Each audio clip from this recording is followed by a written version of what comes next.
लोग सही कहते हैं, रिश्ता सबसे रखो पर उम्मीद किसी से भी नहीं रखो।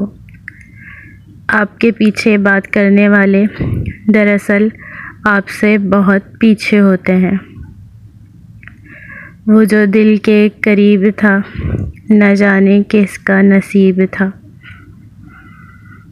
मंजिलें कभी किसी के घर जाकर हाज़िरी नहीं देती, रास्तों पर चलने से ही रास्ते निकलते हैं। ज़िंदगी कुछ तो भरम तू मेरे अहबाब का रख, सारे चेहरे तो मेरे सामने आया न कर।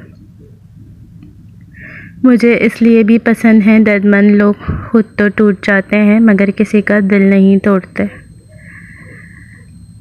बर्दाश्त और ख़ामोशी हर नापसंदीदा अमल का एक शरीफाना जवाब है।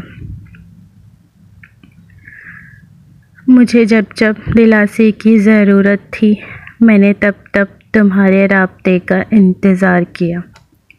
छोड़ो ये सरसरी वादे नहीं होते पूरे, मैं इस वक्त मर जाऊं तो मर जाओगे क्या। कब्र की तन्हाई से पहले भी कुदरत हमें कई बार तन्हा करती है ताकि हम खालिक से तन्हाई की मजबूती समझें।